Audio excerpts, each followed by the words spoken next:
Alright, y'all, so I'm back with my first Bible reading of today. I think tomorrow, or not tomorrow, today later on, I'm going to go out and read 2 pages of my Old Testament.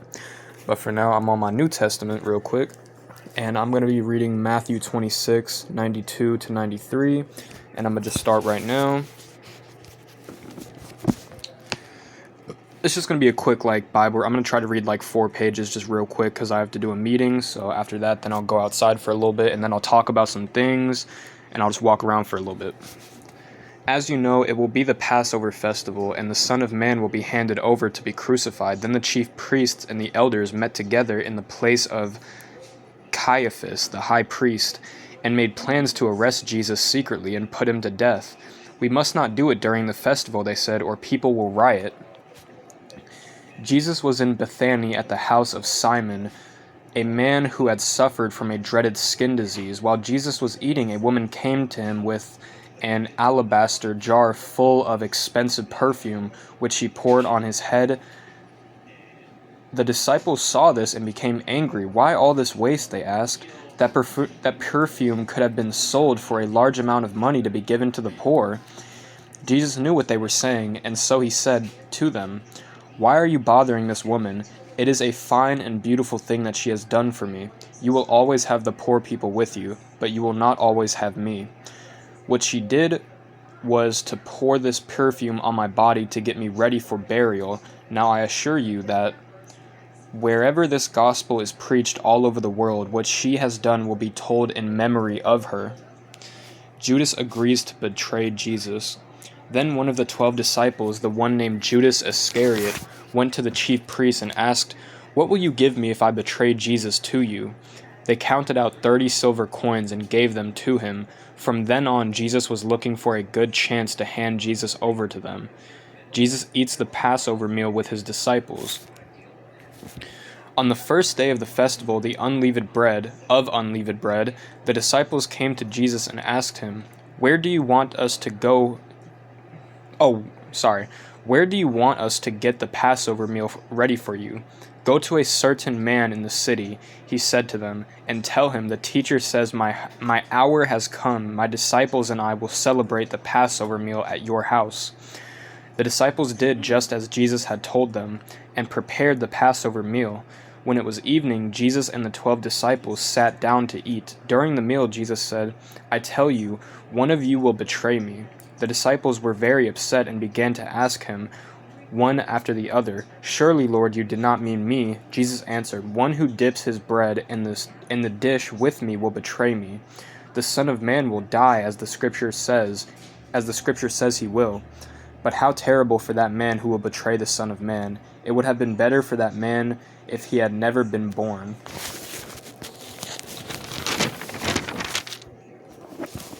Judas the traitor spoke up. "Surely, teacher, you didn't mean me," he asked. Jesus answered, "So you say." The Lord's Supper. While they were eating, Jesus took a piece of bread, gave a prayer of thanks, broke it, and gave it to his disciples. "Take and eat it," he said. "This is my body." Then he took a cup, gave thanks to God, and gave it to them. "Drink it, all of you," he said. "This is my blood, which seals God's covenant, my blood poured out for many for the forgiveness of sins. I tell you, I will never again drink this wine until the day I drink a new wine with you in my Father's kingdom." Then they sang a hymn and went out to the Mount of Olives. Jesus predicts Peter's denial. Then Jesus said to them, "This very night all of you will run away and leave me, for the Scripture says, 'God will kill the shepherd, and the sheep of the flock will be scattered.' But after I am raised to life, I will go to Galilee ahead of you." Peter spoke up and said to Jesus, "I will never leave you, even though all the rest do." Jesus said to Peter, "I tell you that before the rooster crows tonight, you will say 3 times that you do not know me." Peter answered, "I will never say that, even if I have to die with you." And all the other disciples said the same thing. Then Jesus went with his disciples to a place called, I don't know that name, and he said to them, "Sit here while I go over there and pray." He took with him Peter and 2 sons of Zebedee. Grief and anguish came over him, and he said to them, "The sorrow in my heart is so great that it almost crushes me. Stay here and keep watch with me." He went a little further on, threw himself face downward on the ground and prayed, "My Father, if it is possible, take this cup of suffering from me, yet not what I want, but what you want."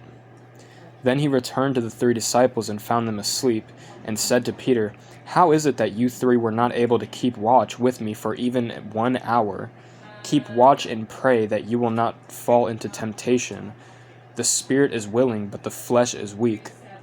Once more Jesus went away and prayed, "My Father, if this cup of suffering cannot be taken away unless I drink it, your will be done." He returned once more and found the disciples asleep.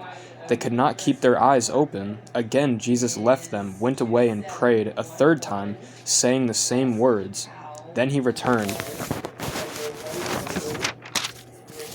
to the disciples and said, "Are you still sleeping and resting? Look, the hour has come for the Son of Man to be handed over to the power of sinful men. Get up, let us go. Look, here is the man who is betraying me."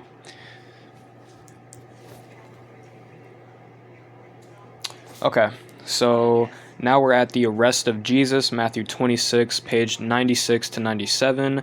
And tomorrow I'll read hopefully 4 more pages in the morning, and then I'll read my Old Testament today as well, but I'm going to read it tomorrow. So hopefully I can read both of these books every day, and I'll just keep trying to do that because it's good reading and it's good for me to get this knowledge in, because I'm still battling with a lot of, lust and a lot of thoughts right now, and I need to get them out of my head.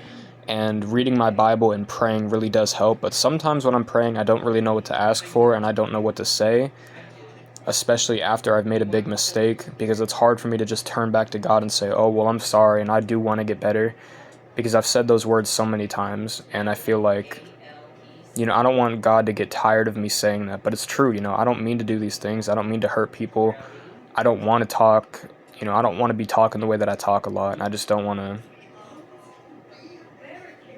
I just don't want to hurt people anymore, and I don't want to hurt myself, so, I'm trying to be better, but I'll talk about that more a little bit later when I go out on my walk. So for now, thank you all for watching, God bless you, and I pray you all have an amazing day.